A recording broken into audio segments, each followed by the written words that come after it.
T-I-D-E. Tide. Procter & Gamble's new Wash Day Miracle.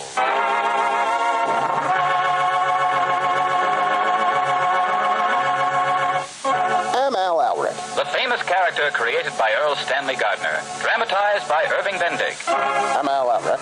Defender of human rights, champion of all those who seek justice.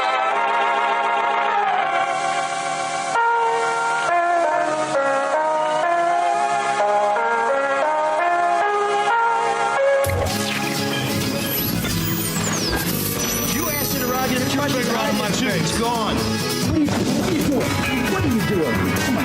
That is not paid for by them. That is paid for by the people of Detroit.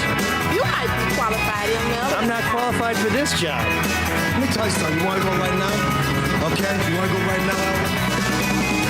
Hey kids, it's your old pal ML Elric with a jam-packed show. We have more guests in studio than we've ever had before, but I think we're going to cover more ground than we ever had before because of addition by subtraction. Sean Windsor is not with us. You wouldn't know that unless I told you that because he's energy vampiring somebody somewhere else, but he will be with us before too long. And Marcus, great to have you back. I missed your production wizardry on the intro, which this week I think featured Joe Zuver on the Farsifa organ at the end there. It was very nice. Is that just to push your knowledge of what kind of organ that was?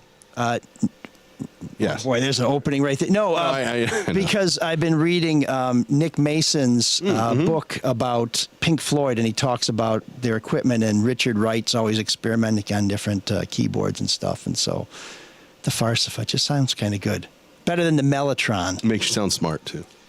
Really? People are impressed by organ knowledge? Yes. Not just at urology conventions? And there's your opening. Sorry, Sorry. You can't. I'm used to it. You can't throw that many meatballs. It's like when Denny McClain grooved one for Mickey Mantle, and he missed the first one, and Freehand said, "Hey, idiot, that's for you." Not a dated reference at all. Yeah. Oh, but everybody here. Does anybody get that? I mean, I know what you were talking about. Does anyone know that reference? No.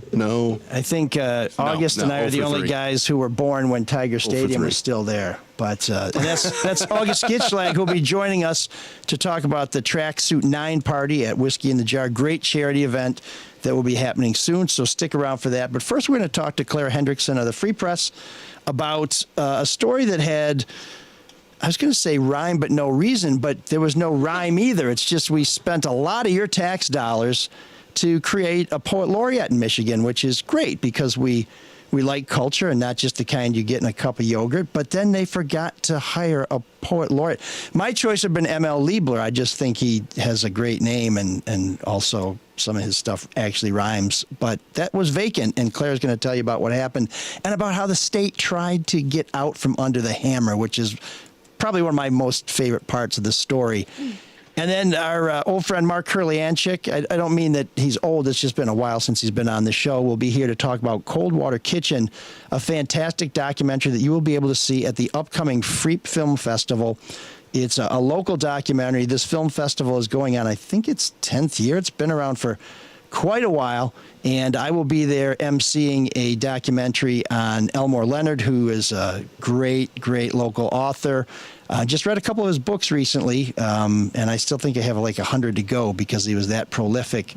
But if you missed a previous episode of the show, we had his leg man on who was talking about what it was like to help Elmore Leonard get all that great detail and vivid characters that you would read in the Masters novels. So we have a great show packed. And if we have time, we'll talk about my Jeffrey Feiger story, which it turns out Jeff was not given in, but maybe he should have because he continued to practice law after he was diagnosed with a serious heart condition. And one of the questions I was left with after investigating that was Jeff Feiger skeptical of his lawyer, of his doctors? Was Jeff Feiger trying to get over on his insurance company? Or did Jeff Feiger just love the fight so much that he couldn't give it up, even knowing that he might be risking his life by going back into court and fighting? Not giving in. That's Geoff for you. So we'll be talking about all that and more. This is brought to you, of course, by David Hall Financial and Luke Nowacki of Pinnacle Wealth Strategies. Two gentlemen who have great outfits that can help you save money on a mortgage and can help you prepare for your retirement, whatever big financial dreams you have. And then the Caju Cafe, as always, the pride of the East Side, the only place, I think, pretty much in the world that you can go feather bowling. I think it's, even in Belgium, they defer to the Caju Cafe. It's that special. And I went to karaoke last Wednesday. Oh, God. I didn't participate. Oh, thank God. I was just sitting there. And I got to tell you, some of the people who sang were really, really good. It was not...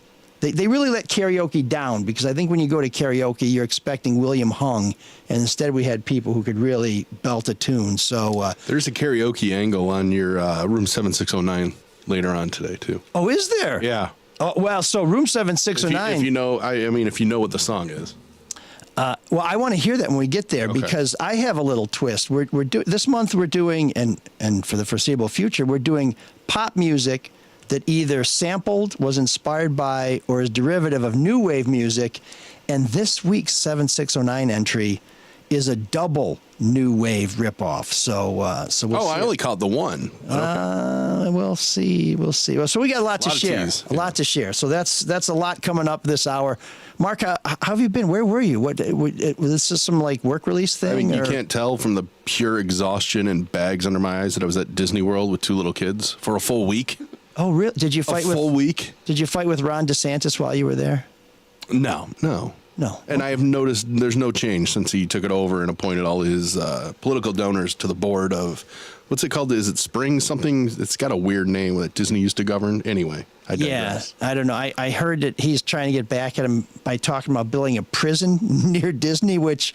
Yeah, I remember when all you had to worry about was your kid getting eaten by an alligator at Disney. Now you have to worry about maybe picking up a hitchhiker who just broke out of the joint. Just doesn't seem very pro-business. But yeah, Disney World, taking kids to Disney World is very hard. It's parenting in a pressure cooker, because you spend a lot of time yelling at them, giving them instructions, telling them, no, stop doing that, do this, do that. And it's very exhausting, and it wears on you for that short moments of happiness and bliss that you experience. Can't you do that a lot cheaper just at home? Well, yeah, but I mean, yeah, I guess so. And then I don't have a retort to that. Then you don't have to worry about... I don't ever want to go back, I'll tell you that. The adults who knock your kid over because they want to get an autograph from Peter Pan. I'm like, wait a minute. I know he's never supposed to grow old, but what are you 50-year-old people doing with autograph books waiting to get in line and hang out with Ariel? Okay, Ariel, I understand, but maybe... I did find out one amazing fact about my girls, and it's that they love roller coasters, and they just want to go on the fastest, tallest rides they have, and none of this crap where you're sitting in a boat going through a building looking at things. So I'm glad they're thrill seekers. Damn, did you have to pay the premium 5 and 9 to get to the front of the line? Yeah. Oh, yeah, everything's an add-on down there. And I'm not waiting in line for 2.5 hours to see the Star Wars thing. What's it called? Yeah, Rise of the Resistance. We went to Disney World. Now I can write off the trip, though. This is great. Let's talk more about it. No, this is, and get the mileage. Make sure you get the mileage. We went to Universal when we were there with the girls for Sophie's 16th birthday, and the only thing I liked about any of these parks is at Universal they had the Duff Bar. Yeah, for the Simpsons? So that was cool. Which is odd because it's owned by Disney now, but whatever. Well, a lot's changed. A lot's changed since Rupert shook up the entertainment world by selling 21st Century to Disney and Disney to what, I don't know. And Star Wars now, it's all very confusing. What's not confusing is that the state of Michigan set some money aside to pay for a poet laureate. Something like, Claire, was it $250,000? $200,000 across 2 fiscal years. Okay, so basically, is that $100,000 a year? $100,000 a year, yeah. So that's probably more than most poets make in like 1,000 years, right? They could have had 100 poet laureates. I don't know the economics of the poetry industry, but that's possible. Yeah, if you see poets, there aren't a lot of fat poets. I think I don't know if it's because of smoking the Jarum cigarettes or the weight of the berets, but they tend to be some of your more lean individuals because there isn't that much money in poetry. We finally put some money into poetry in the state of Michigan, and they did everything except what?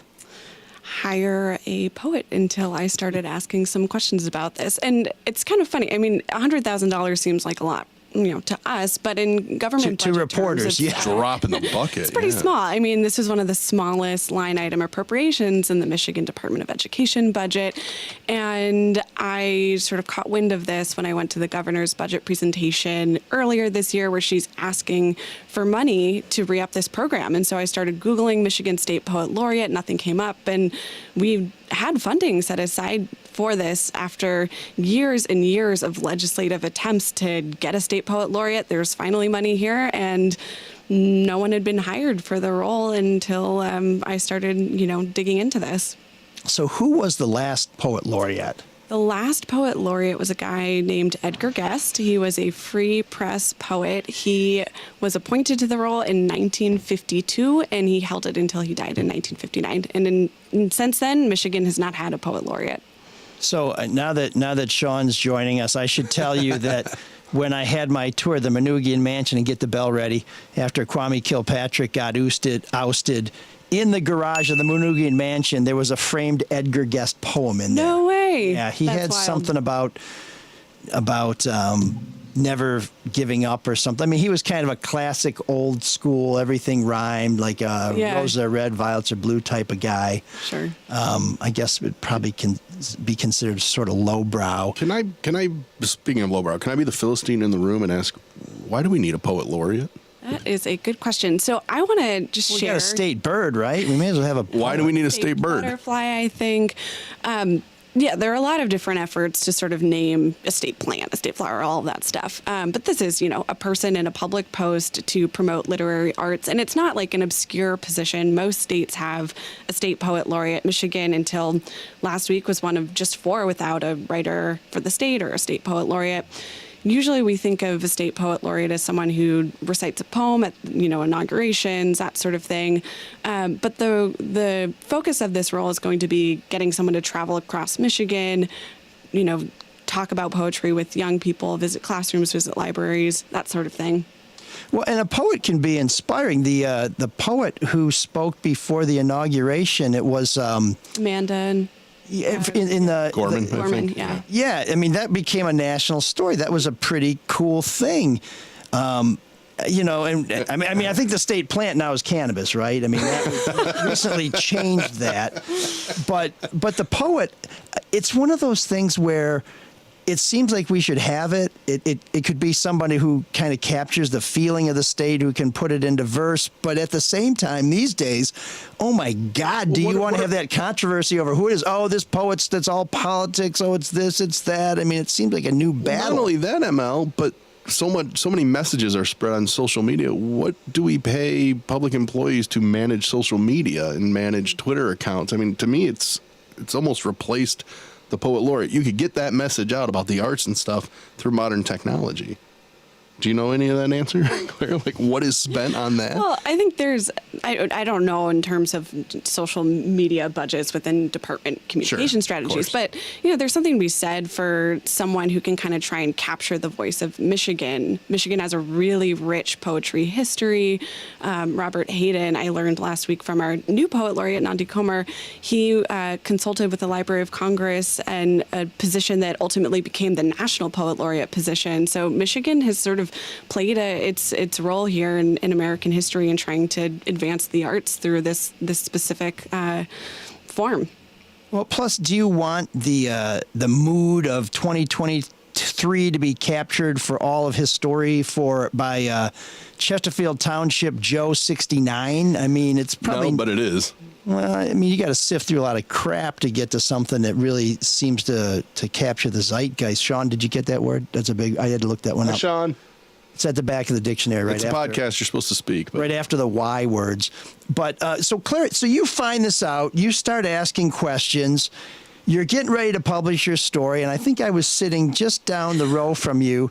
This was a big day at the Free Press because there were 4 of us, so it was like a packed house. We had At least on our side of the office. we had the fire marshal say, hey, everybody make sure you get in a single row to get out of here if there's a calamity. But a funny thing happened, and what was that? Yeah, so it gave them, well, just to sort of establish the timeline here, I had been asking the Michigan Department of Education questions since February about this.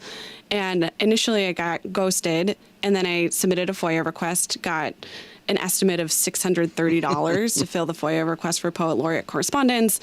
And then...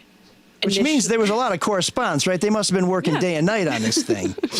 You'd think. And then, you know, I finally learned that there was a selection committee that had been put in place to vet candidates for a poet laureate position. I asked, well, are they going to do it soon? You know, they've had this money for a while. And the evening before I was set to publish, I learned there's going to be an announcement this week. Stay tuned. Huh. Mm-hmm.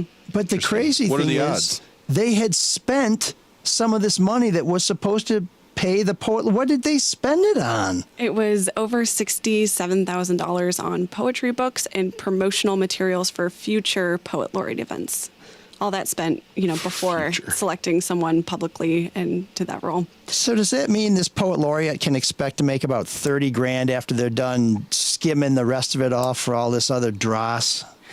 I don't know how the honorarium is going to be structured, but I'm sure they will get some compensation. I don't know what poetry books were purchased or, you know, the promotional expenses, but my understanding is that there's an expectation that they're going to do a certain number of public events and poetry recitations, visiting classrooms, that sort of thing. I mean, this seems like some kind of hustle where they're spending money, but you would think that the money the books they'd want to spend money on would be the poets' books. And I can't imagine that all the people who are interested in being poet laureate wouldn't send them a complimentary book to say, here's my stuff, please consider me, in the same way that when we send a resume to a potential boss, we don't say, postage due, pal, you know, you get, although I guess now it's all emails. I'm kind of old, but I keep applying for the same jobs too. I guess they just say, we still got your shit in the drawer. It hasn't gotten any better, but we'll hire you anyway.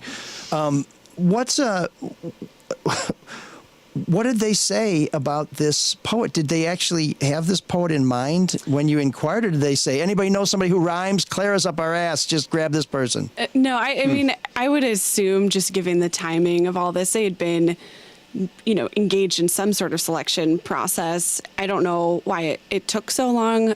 Folks who I've spoken to who have served on these various councils in the arts say that this sort of thing can kind of take a while. But I like to think that maybe my reporting helped accelerate this and gave Michigan a poet laureate earlier than we probably would have had one. And did you get a nice note from the poet laureate? I got coffee with her last week and we caught up. We had a great interview. Her name's Nandi Comer. She is from Detroit. She's an award-winning writer, and she already has experience working with children and youth, engaging them in poetry writing. And she's really excited for the role and getting to travel Michigan and share her art with the state. Who paid for the coffee?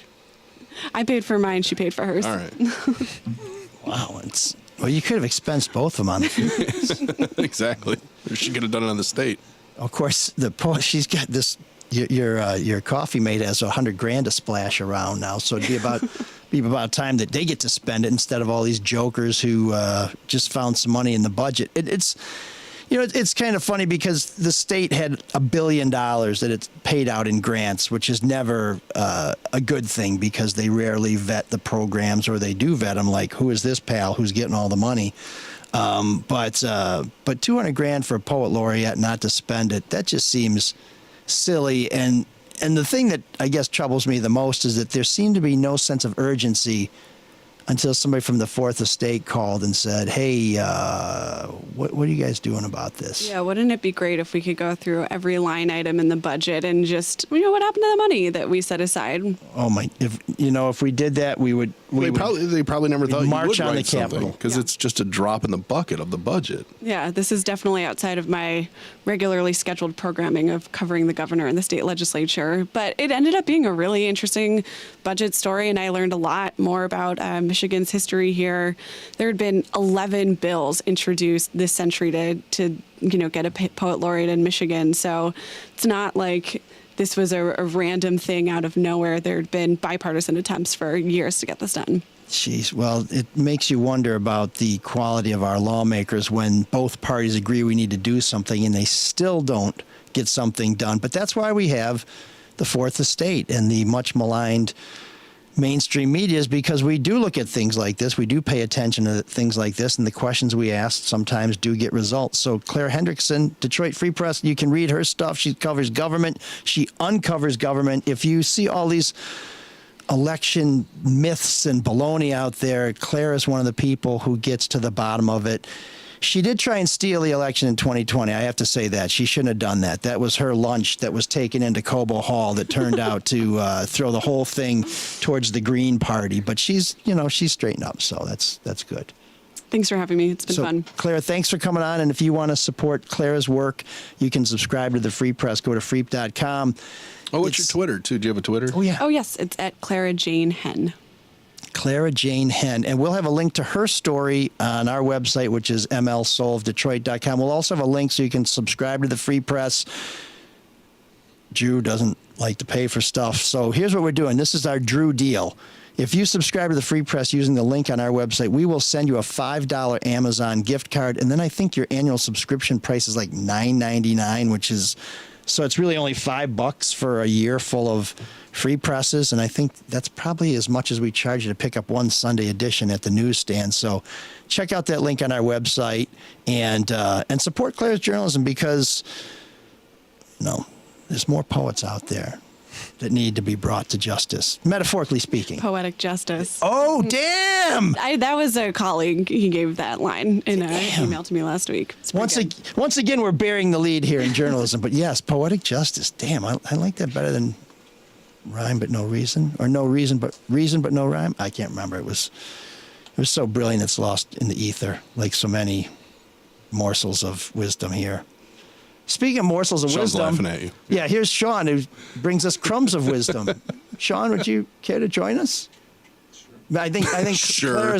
Claire's warmed up your seat for you. We have some feedback for you to read later in the show if you'd like to pre-screen that. In the meantime, I'll tell everybody about Hall Financial. How about that? Oh, yeah. Before we get to Mark in August, let's hear about people who can save you money, even more than our $5 gift card to subscribe to the Free Press. It's springtime, right? It's the spring buying season. We all know that season. Yeah, I just took all the snow brush. Spring in Michigan. Inventory's on the rise. Rates have actually kind of leveled off. They're the lowest I think they've been in 5 or 6 months. So if you think that might be the right time to buy, the first call you need to make is to Hall Financial. They have a ton of great programs right now that can save you money off your rate and can even help you with down payment assistance. This week, they've announced a 1% down program with up to $4,000 in forgivable down payment assistance for qualified buyers. So if you're thinking about buying a home, or maybe you want to renovate your home or get that second home up north or take equity out of your house, there's a lot of stuff you can do. Go to the website, click on the link, and get started for Hall's above and beyond 5-star service just for our listeners. Call 866-CALL-HALL and make sure to tell them that we sent you. 866-CALL-HALL or callhallfirst.com. And you can find a link to David Hall's website on our website. That's mlsolvedetroit.com. If you're planning for the future, may we suggest that Luke Nowacki's a guy you need to call. Oh, you want to do Luke now too? Okay. Yeah, let's get in. Let's save people money for today and tomorrow. Yeah, Luke is that guy. He is. Can we get an echo when I say tomorrow next time? Try it. Let's save money for you today and tomorrow. That's not the best echo. Tomorrow? Yeah, forgetting. We tried. Yeah, Luke Nowacki can help you, whether it's today or in the future. Tomorrow. Tomorrow. What are your financial goals? Give Luke a call. It is a free consultation. He'll answer all the questions you have about what you should do with your money, because start making more money for you. So call Luke Nowacki, 248-663-4748. Luke can help you out. He's a good dude with your money. Is that a good enough read? I think so, because if you call Luke, he'll make it all about you. Sweetheart. Securities and investment advisory services offered through Royal Alliance Associates, Inc., member FINRA-SIPC. Royal Alliance Associates, Inc. is separately owned, and other entities and or marketing names, products, or services referenced here are independent of Royal Alliance Associates, Inc. Ladies and gentlemen, Sean Windsor. Hey, there we go. The burst of energy we were looking for. Anyways, while Sean heats up, let's saying anything. Why haven't you said a word today? I was just thinking it was good for me to stand over there in the corner. That's really where I belong in the studios. I told you he was going to. That's exactly what I predicted you were going to say. The only difference between this and the rest of your life is you did not have to wear a pointed hat this time. Or an S. Or an S. On the chest. Is that how they did it where you were from? You were promiscuous? What is this, some sort of Nathaniel Hawthorne shit you're bringing out. We just had the poet talk. We did our book segment already, and now Mark doesn't like poets, I guess. No, I hate poets. I just poet laureate. And Mike doesn't want anybody to spend any money on it. I mean, so this is a it's good quite crowd. a leap. I hate poets. I want them to spend money on the poet. That's the problem. They budgeted money for a poet, and they spent it for stuff, and we don't know it. Oh. Where's my check? Weak. Sorry. I don't hate poets. Yeah, poetic. It's going to be tough to top antiquated. Poetic Justice. That was pretty good. I have a poet laureate. Just saying. Okay. Yeah, screw the arts. Yep, that's what I said. Screw the arts. Okay, well, let's go to a real man of letters, Mark Kurlianchik, who is a documentary filmmaker, great reporter, great journalist, has put together a terrific movie for, do we call it a movie? It's a movie. Okay. Yeah, it's we prefer film. Yeah. Well, my Irish industry. granny would have said film. Movie's just fine, though. Yeah, the Irish have an extra syllable and everything. It's like, it's Mark Kurlianchik coming to talk about his film. That's cool. You can call it a film all you want. I think she's been dead for a long time, but that's what she would say if she was with us. So the film is Cold Water Kitchen. It's about prisoners making really good food, which is really understating it. Yeah, and this is, I should say, it's been 5 years in the making. It started when I was the restaurant critic at the Free Press, and I got a letter from an incarcerated man at Lakeland Correctional Facility who said, I've been a sous chef. Well, that was part of it, and then also I've been a sous chef. Letters too. I've been a sous chef in this program for 20 years, and I think what we're doing is pretty great. And I kind of set it aside on the pile, and I wouldn't say forgot about it, but it kept coming up. There was other chefs in town who were like, "Oh yeah, that's that program is legit. You got to go check out what's going on there." And eventually, the guy who runs the program, Chef Jimmy Lee Hill, who this film is sort of about, he's kind of the central narrator throughout it. He invited me officially to come and check it out. And I'd made woke up at the crack of dawn, made the 2.5-hour drive to Coldwater, Michigan, and was basically turned away at the gate when I got there because I was never given any like paperwork to fill out. You're supposed to fill out these like lien forms that get you. Right. It's like a background check. Yeah, so you don't go in there with a bunch of. Well, I brought my reporter's notebook with the spiral bound reporter's notebook and all kinds of things. Well, exactly, and they said no, you cannot bring that in. We don't have anything for you. And I almost at that moment turned around and went home. And decided for some reason to just I've already made this drive. Let's push. Let's get the warden involved. Warden gets involved. I finally get in. They don't let me bring my notebook in, but I could bring my camera, just a still camera. Oh, wow. For photos. And I walked in, and this was kind of like the sign of good hospitality, right? It's a very hostile environment that I'm walking into, and I'm not necessarily the carpet isn't being rolled out for me in any sense, and it all kind of didn't matter because once I got in, I mean the food that they presented me and like the level of service was just kind of mind blowing. There was a sommelier on staff who's pouring wine. It's non-alcoholic wine, but he's talking about it as if it is and explaining the grape and the growing methods and everything. And it was a wild game feast that they made. So it's literally like something out of a Jim Harrison novel or one of his great essay books about eating, because it was like pan roasted pheasant with Calvados cream sauce and avocado and seared bison. They made this 10-foot long charcuterie board, and all of it was made in house, and like most of the vegetables on it were grown in this football field sized garden right outside this classroom. And so like all of that frustration that I had walking in was just like gone, and it's like that's exactly what you want a good restaurant to do, I mean, it must have felt like a real restaurant. It sure did, yeah. Who eats there though? Well, so once a year once a year they invite people from the outside to come and check it out, and really it's a training program for the guys inside. Once they're outside of the prison, now they have these skills and they have certificates and they can get a job, and so they invite outside chefs to come in and build relationships and kind of prepare them for the next step. But then once a week, they also prepare a meal for the staff at the prison, at the facility. And then the guys who are in the program also get to basically taste the food and eat as they go. Did it feel like a quote-unquote real restaurant? I mean, what were the big differences when you're sitting in there? Well, I mean, it was set up. Kitchen. I mean, I'm sure you went back into the kitchen. It's set up like a symposium. You know, it's set up like a classroom, really. Okay. You know, it's a culinary program. It's a training program first and foremost. So it feels like that. It feels, you know, educational, institutional on some level. But it was the level of food that was really, really impressive. So I went to the work camp outside of Ann Arbor back when, get the bell ready, Kwame Kilpatrick was trying to get assigned to a work camp for his prison sentence. And the food in the cafeteria was better than I expected, but I had the sweatiest piece of salami I've ever seen and some iceberg lettuce that had way too much Italian dressing, which I kind of put on the salami sandwich to mask the salami's perspiration and also to eat something that was somewhat edible. I would have never thought that in a Michigan House of Correction, you could have something that you would willingly eat. Yeah, I mean, that was kind of that's when I knew that there was something, you know, obviously the MDOC does not have a great reputation. I mean, there's been a lot of really bad things that they've served their incarcerated population. Well, they had a contractor. I think they took the contract away because the food was terrible. It was so bad. And so, you know, just to be clear, this is not food that is served to the general population in the facility.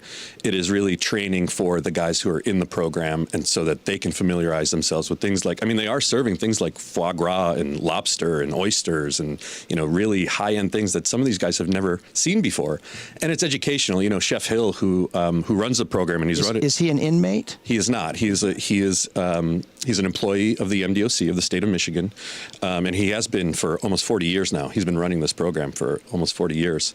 You know, he tells his story about growing potatoes and how, you know, one time he had, you know, guys go outside and just dig in the dirt for a little bit, and he pulled out some potatoes, and people are like, what are those? You know, because they didn't know that it came from the ground. That potato chips come from potatoes that come from the ground. You know, so some of the guys that come in there are starting no Irish in this prison, on that basic level. There's a little of Irish, you know, as there is in every prison. Yeah. But you know, wait a minute. Some guys are coming in with that level of knowledge, and then there are other guys who, like one of our main subjects in the film, who we follow. He had cooked at Roast in Detroit. He had cooked at the Standard in New York, and he was like already at a higher level before he came in, and so he became a tutor in this program that then, you know, helped Chef Hill teach new guys coming in how to cook, essentially. And not just how to cook. I mean, he teaches everything from safety and sanitation all the way to catering. So it's service as well. I mean, it's composure. It's how you know, it's all the things. What are some of the crimes that these guys have committed? Yeah, is this maximum security, minimum? It's you think of a kitchen, you think of knives and forks. Oh, yeah. Well, it's a level 2 facility. Okay. They do cook with knives.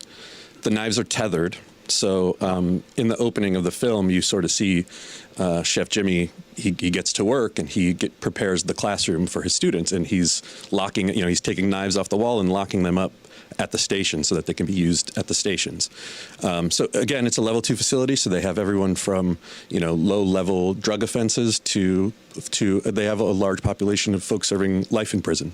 Wow. And one of our subjects, Ernest Davis, also, he was a juvenile lifer, so he was sentenced at 17 and spent, you know, 30-some years in prison. He's the guy who wrote me the letter to come check out. Really? Yeah, to come check out the program. So they let the lifers in there, even though I assume this is vocational, right? So you're acquiring skills, so when you get out, you don't come back in.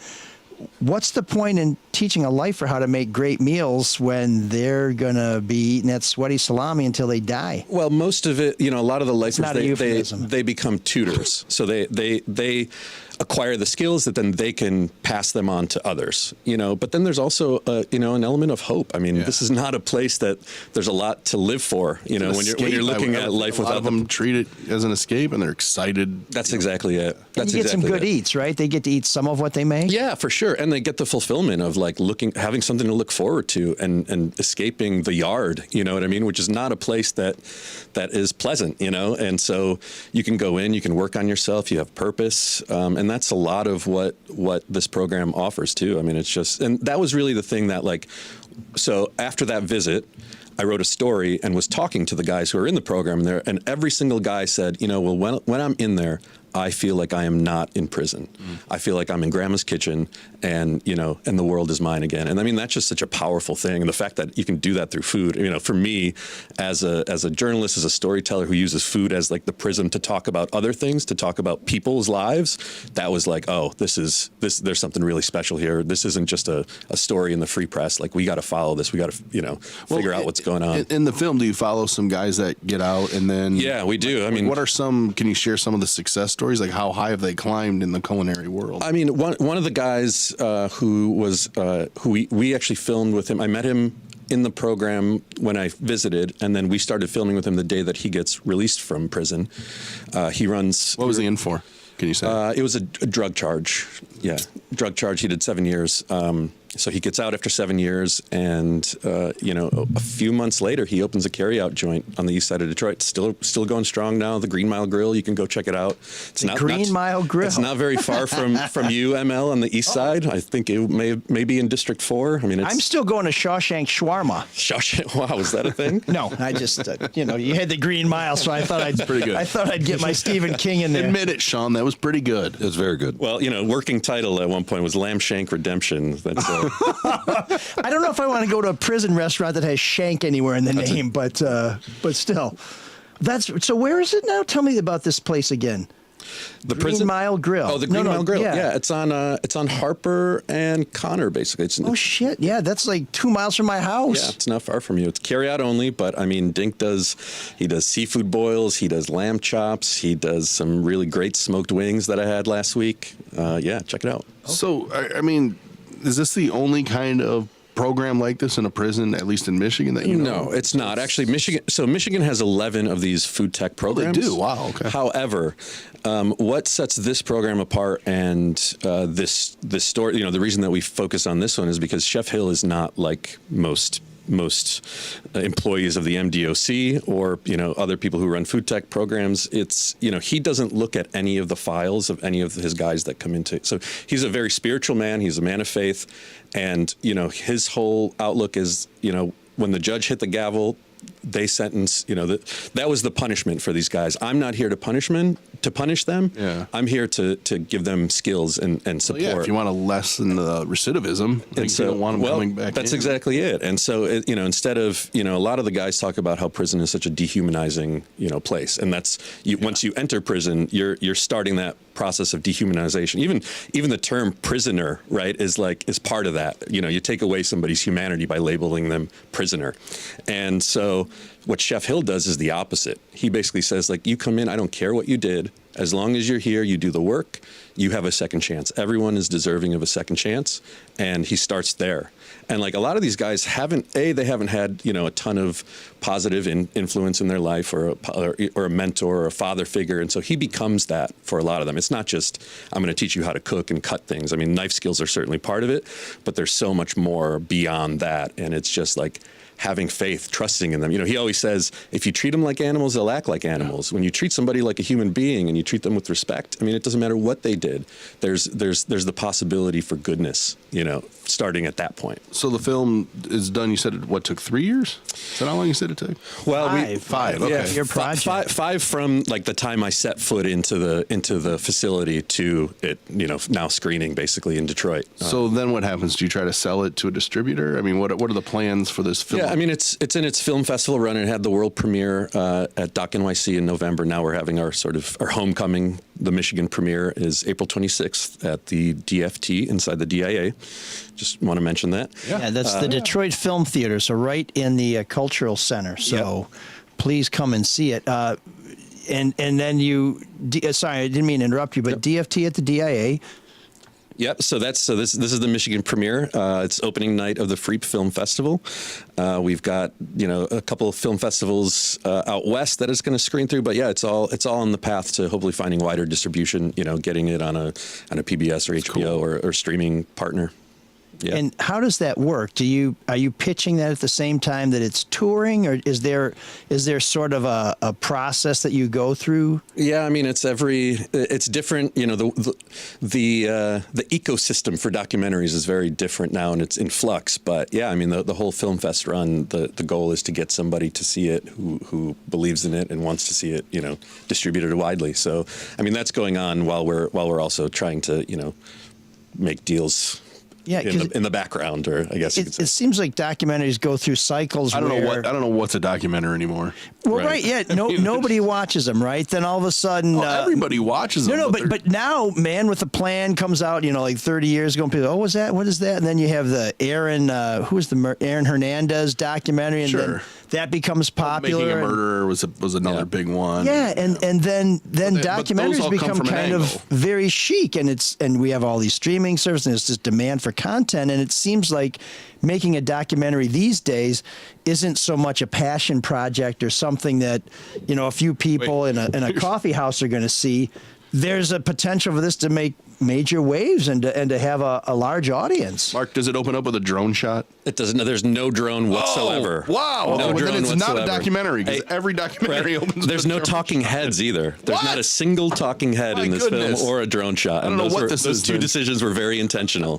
But I mean, to your point, yeah, I mean, we do hope that, you know, this film makes an impact and that it's seen by as many people. But the downside is that there's a glut of documentaries now, and most of them that are getting the attention and the dollars are about celebrities.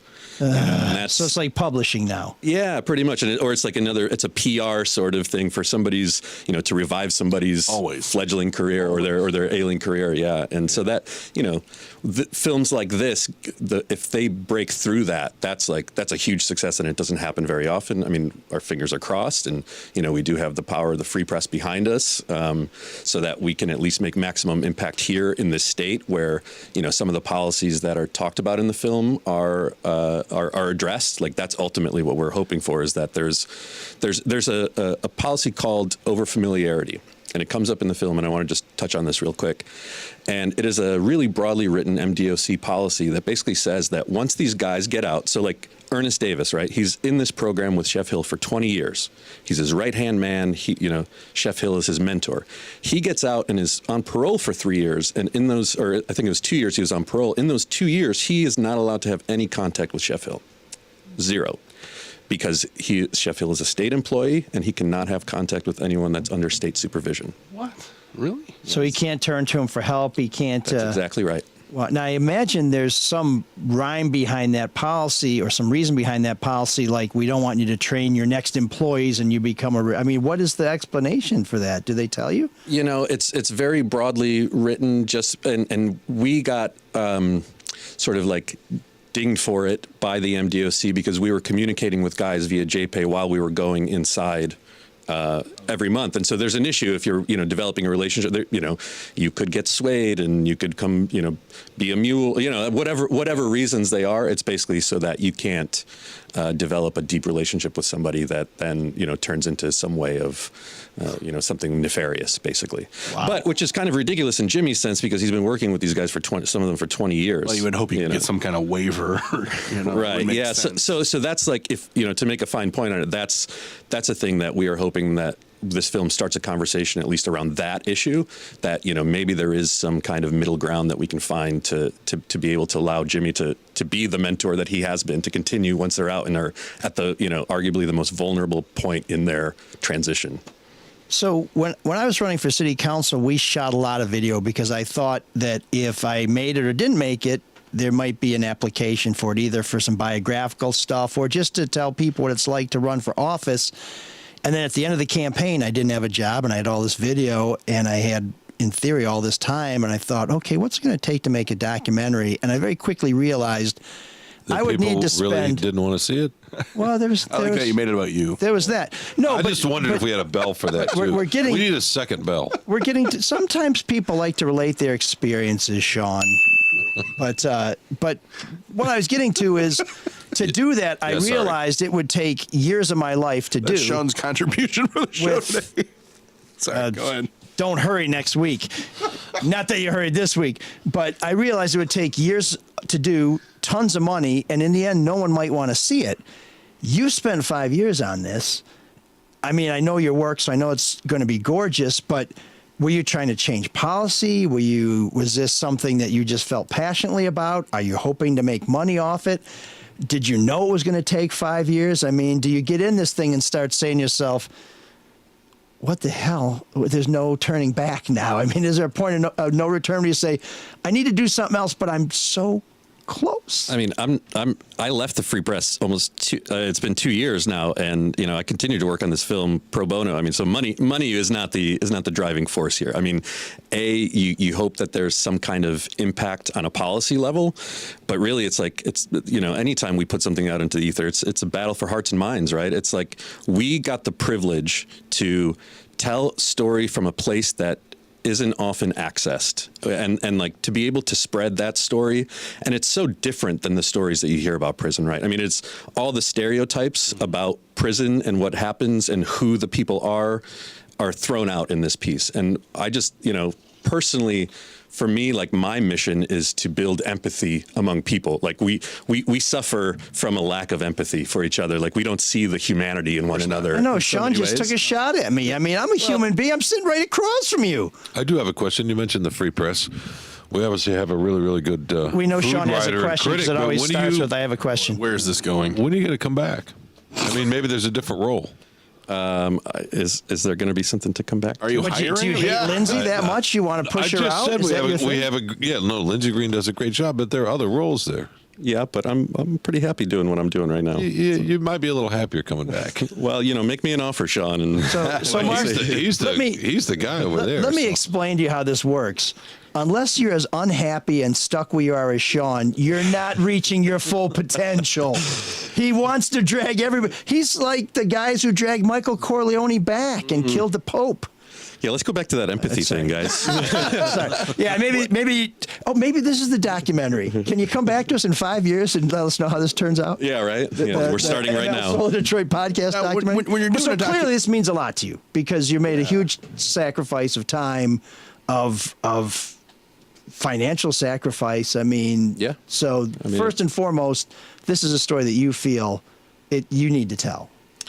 Yeah, I mean, I think this is a story that needs to be told, and I don't want to say like I'm not telling it. Also, I have a brilliant co-director, Brian Kaufman, who's the executive video producer at the Free Press. We have Desiree Vincent Levy. We've got a lot of great people on this film. It's not the director gets a lot of attention, but this is a team effort, and it has been, and so like to contribute to it has been an honor.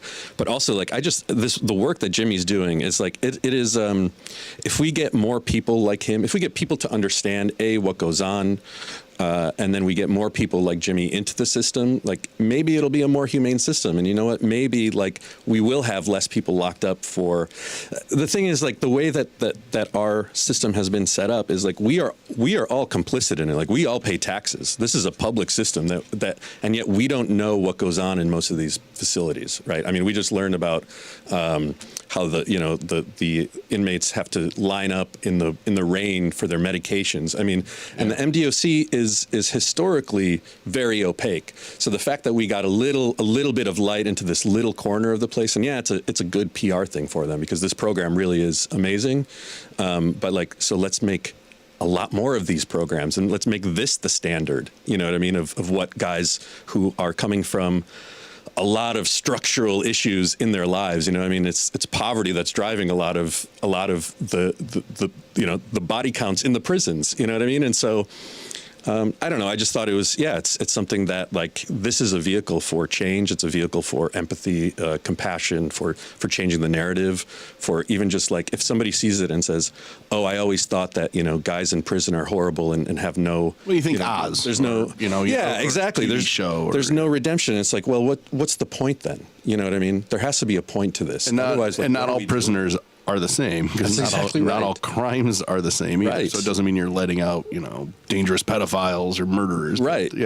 But when doing a documentary, you still have to tell a story, right? Yeah. You still need conflict. Do you have? You got to have that in this film, right? Are there guys that think they're going to get out and then something happens, and are you able to get footage from inside the prison outside of the kitchen? We were in the prison. We didn't have a lot of leeway. I mean, that was sort of the access negotiation was like we could shoot inside the kitchen and we could shoot in the garden. But, two of our guys get out. And so it's not like prison. That's the thing is like it doesn't end once you're out. A lot of those challenges. So the conflict is re-entering. Yeah. I mean, that transition, re-entry is not easy. The system isn't set up to make it easy. And there's a lot of challenges there. I mean, I think that the film, and you'll be the judge once you see it, but like it has moments of levity. Like this isn't like a dour talking head like policy film either. I'm talking policy now, but there's barely any policy at all in the film. It's a film about humans who have to go through like some really challenging things and some of the most challenging things that they've ever been through in their lives. So there's anytime you can put a camera in a kitchen, you're going to get action. Yeah, I mean, there's conflict, there's humor, there's drama, there's tears. I mean, there's the whole range of human emotions. I mean, we set out to tell a human story. People can say what they want to say about prisoners, but they each have very interesting stories and sad stories. They're humans. But they've lived a life of good and bad, right? Sure. I don't know, Sean. Sounds like the soul of Detroit.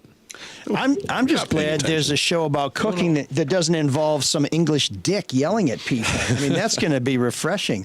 I'm wondering, to get into this program, do you have to be incarcerated? Yes. Because Sean really likes cooking. I knew that. I knew that's where I just was wondering if there's any way he could maybe. You ever see him happier, more happy than when he's very, very proud. When he's finding his way to shank me, so to speak. The thought of Sean with 1 hour in the yard, I kind of like that. I spent a night in jail, but that probably doesn't count, does it? I don't know. There's all kinds of jails. There's one in your own heart sometimes. It's very really empathy. That's a new word for you, but yeah, we can. Believe me, I know there's a lot of other guys from Coldwater who are at Harper and Connor who are not running a restaurant. Spend a little less time thinking about zeitgeist and a little more time thinking about empathy. Okay, I think we filled that time. Hey, Mark, go ahead. Tell people again how they can find out more about this. I'm sure you have a website. There's a place they can go. Yeah, you can go to coldwaterkitchen.film. So not .com, coldwaterkitchen.film for more info about the film itself. For info about the Michigan premiere, they can go to freepfilmfestival.com, and that'll have all the information about the April 26th premiere at the DFT. We're also doing a dinner and a movie event at Frame, which is where I work now as the editorial director. And so we're actually having Jimmy and two of the guys from the film are going to be cooking dinner, and then we're screening the film in our tent too. So it's like a very immersive experience. We've got a few tickets left for that too. That's cool. And will you have a panel after the film? Will people get to meet the guys and come meet you and some of the crew? That's right. Yeah, we'll have a panel after the premiere. Yeah. So the Freep Film Festival is coming up, folks. If you don't know about this, go to freep.com. Look at some of the stuff we'll have. As the Freep Film Festival is coming up, we'll be talking more about that. This is something that started 10 years ago, and at the time I thought, boy, the photographers really pulled something over on the bosses. They can put out a little movie show. And now I think it's probably more profitable than the whole damn newspaper. It's pretty amazing. And some of the films you see are big time movies. They are great stuff. There was I got to MC a panel on the Mike Wallace documentary several years ago. It was a friggin' great documentary. There's just some great stuff there. So please check out Mark Kurlianchik, what he's doing. Mark, do you have a Twitter handle or some social media you want to share with people? I'm pretty much Curly Handshake everywhere I go. Okay, so Curly Handshake. We'll have a link to the Freep Film Festival on our website. So, Mark, thanks for coming in. Yeah, Thank you. 5 Appreciate years. you guys. Yeah, it is pretty awesome. Hopefully this is where it turns from a passion project to a lucrative project. I mean, even if not, again, if there's some kind of actual impact on a policy level or a positive impact on these guys' lives, that's good for me. Okay, so if you have money, don't call Mark. Just hire him. Well, I got it. You are a documentary filmmaker. Right? Yeah. I'm going to be poet laureate next. Did you picture that pays, but they just hired somebody, unfortunately. Did you pitch your newsletter yet? Your blog, your whatever? I'm not sure what you'd like to call it. You still write about food? Not very much, actually. I'm doing a lot lot more like food programming these days. You're not writing at all? Yeah, a little bit here and there. Telling people where to go. I see it occasionally. Here and there. I write for Resi monthly, but it's, that's kind of a thing just to keep my toes in the scene. But yeah, over at Frame in Hazel Park, I do a lot of, we have chefs that rotate. So we have like a chef residency program and pop-ups, and we do a lot of storytelling around that. It's like I like to call it a food magazine that you experience in person. So that's Nice. where you can see my work these days. Kind of like the modern scratch and sniff. No? Said no one. Yeah, sorry. Okay. I knew I went too long there. Mark, thanks again for coming in. Thanks, guys. And check out the Freep Film Festival. Before we hit our Geek of the Week, I want to tell you a little bit about the Caju Cafe. They're the pride of the East Side, a great place to go 7 days a week. The kitchen, speaking of food, is open till midnight every night except for Sunday when it closes at 10 o'clock. Tomorrow night is karaoke. Thursday, Blues Thursday. Friday, J.C. Whiteclaw and the Disciples and Slowfoot. Saturday, they've got 4 bands. So if you want to find out about those bands, go to cajucafe.com. Sunday, Eric Goebel's, oh God, my writing's so terrible. Eric Goebel's Sunday Fun Day Jam and James O'Donnell's East Side Rhythm something or other. And you can find that at Cajucafe. Just go to their website. Yeah, and of course, Monday is their open jam and Muscle Madness. The Caju Cafe, CADIEUX, CAFE.com. Check them out. And if you go there and you see me there, why don't you send over a beer or something free, because that'd be nice. I must have missed you on Wednesday. I was there too. I got there kind of late because I knew the kitchen would be open late. And this is August Gitschlag. If you don't know August, he's been on the show before. He is involved in many, many, many fun endeavors. Tracksuit 9 is one of them. There's, of course, the Magnum Party. Last time I was here was Magnum 9. Yeah. Yes, over the summer. And that tracksuit could qualify for both. This is last year's tracksuit find. I do have the matching pants. They are as obnoxious. I don't know how to describe that for people listening. Yeah, it's called Hot Fire, Mark. Hot Fire. Hot Fire. I see tiger head, Bengal tiger heads. Tigers and roses. It's the August exotic look. It's a hit at opening day, and I go to the spring tiger games. So if you're watching us on YouTube or on Facebook, you can see August is he's resplendent in a tracksuit. I actually like the stripes. So this comes from G Style USA. It's where a bunch of us got our tracksuits. I have a fresh tiger-themed one that'll be revealed on Saturday night, April 22nd, at the tracksuit party at Whiskey in a Jar in beautiful Hamtramck, Michigan. And this isn't vintage. Wow. They're producing these as we speak. Yes. There are children in Bangladesh who have made this. Probably, yes. I got to tell you, if you think that jacket's loud and unique, the website has ones that are even louder. They're killer. Yeah, they're pretty cool. And they're $60. I don't think I could pull it off. And I'm not getting paid to promote these guys. They just have a good product. It's affordable and it comes quick. So I'm boring. When I go, I wear what I call Run MLE. It's just a black Adidas tracksuit and a pork pie hat. Perfectly fine. It's sort of I guess I would say a Hollis tuxedo. Well, I'll say 8 years ago, we missed 2 tracksuits because of COVID. So 12 years ago when we started this, you could go to a resale shop and buy a tracksuit. You could buy a Fila or a Reebok or a Nike. Now these people are flying in there every morning to see what's on the shelves to sell on Etsy for $400. Oh yeah, you're not finding a vintage tracksuit anymore. We used to have a whole bunch of them, right? And we wish we hadn't. Like we'd wear one, and then the next year we'd raffle it off at the raffle and make some money for the charity. We stopped doing that because these things are too valuable now. So we kind of hang on to them. But so can you tell still us get about velour? the charity. What's that? Can you still get velour tracksuits? Yes. Yeah, they have a camo velour one. I'm looking at it. Yes. Okay, Fila awesome. still does a whole velour line. You want me to order it for you? Didn't Tony Soprano wear velour occasionally? Or I don't or is it know, just maybe more of an Adidas? We've learned that the velour tracksuits at this party get real warm. Real fast. Yeah. Yeah.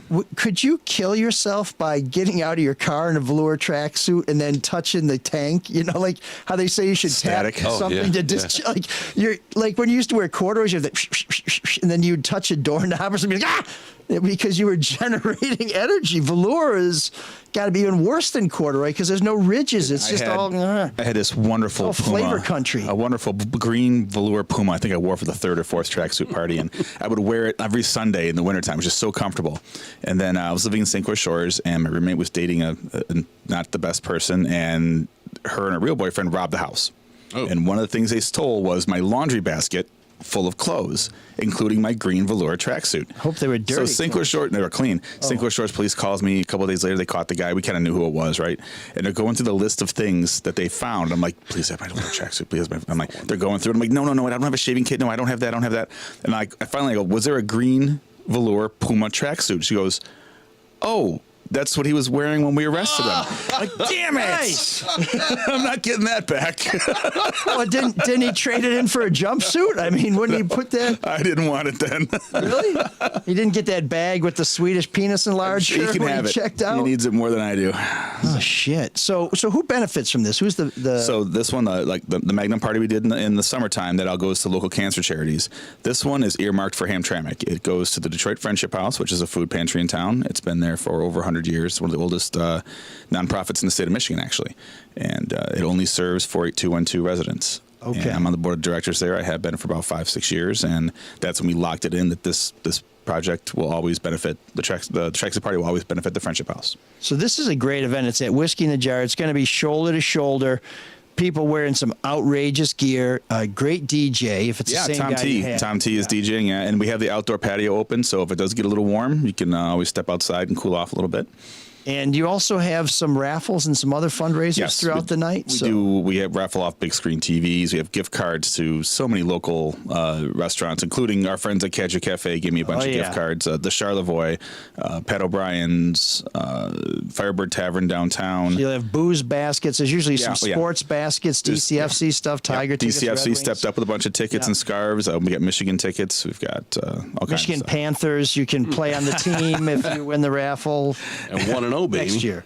Yeah, there's a whole bunch of tickets for the May 4th game. So if you're a Star Wars fan, there's a whole bunch of May the 4th Be With You tickets available, which is also against the Mets. And we bought tickets for that anyway, just in case we might get Verlander or Scherzer. Yeah. It's a Thursday day game, which is kind of cool. Oh, wow. So we got like 4 or 5 sets of tickets for that we're donated by people. So August, where can people go find out more about this? all of this is all over Facebook, and I already emailed you all the stuff, so it's on your email with your We'll put it on the site. logos and the Blake's Hard Cider has been a sponsor of our events for like the last 3-4 years. They've come through just great. So it's Blake's Hard Cider presents Tracksuit 9 at Whiskey in the Jar. Okay, and that is Saturday, April. Yes, April. April. Sorry, I'm once again ahead of my time. April 22nd in Hamtramck. So go out there, support a good cause, have some fun, and there's still time to get yourself a tracksuit. Yeah, you get time to get a tracksuit. We are selling the shirts with the logos again too, with the great logos you'll see when they put all that stuff up. So that's how we raise the money. It's a great night with some great folks. So catch August behind the bar. He'll probably get out on the dance floor. I'll be on the dance floor the whole time. I retired from bartending there. Oh, you did? Yeah. Okay. I'm holding court out front now. Oh. Now, that may be a distance center. At least when he was behind the bar, you felt safe. Mikey and Conrad, my co-conspirators in this thing that we created this together years ago, they'll be back there. Okay, so check out August at Whiskey in the Jar in April on the 22nd, Saturday night, Tracksuit 9. Yeah. Thank you, guys. 12 years with Tracksuit 9. 12. There's a lot of weird COVID explanations out there, I missed right? a couple. Yeah. It should be like 11, I think. So. Okay. The first one was unofficial. We just all said we're going to wear tracksuits to the bar and put it on Facebook, and people showed up to see us in tracksuits. And we said we should just do this for an official party. We really were joking around. That's a we good thing. We wanted to see your velour tracksuit. You went with the tracksuits and not the Speedos. Right. Well, that's Speedo 1. We'll put you a celebrity bartend that one for us. Yeah, let me tell you. You want to hurt charities? Put me in anything that doesn't include head to toe coverage. But I'm working on it. I'm trying to improve myself. Aren't we all? It's a lifelong program. But so thanks, August. Mark, I'm perfect. Huh? What? What's going on? I just want to see how you're doing over there. Doing great. Oh man, the geeks have inherited the earth. Did I do that? What a dork. Does him wanting to play with us again mean that he's turning into a geek, or we're turning into cool guys? This week, George Santos, the lying congressman from Long Island, announced that he's running for re-election. Or is he? Sorry, it's kind of a high concept geek. That was it. That's it? Well, we need to save some time. But yeah, I mean, is he lying about it? I mean, we don't know what he's doing. No, I like that. I like that. Brevity. There you go. What's next? There we go. Come on.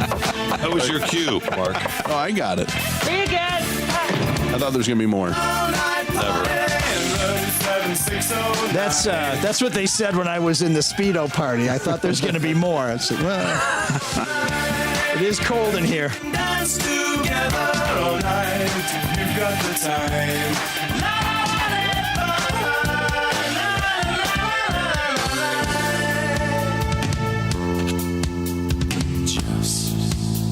So, George Santos, you are our Geek of the Week. I think that's what we were waiting for. As you know, we are asking you to send us some of your non-new wave favorites that have some new wave DNA. This week, great suggestion, Ava Max, Born to the Night. This is a double new wave derivative, so check it out. And at the end, we're going to see if the Solar Detroit crew can figure out who I'm talking about or what I'm talking about. Always a good question in here.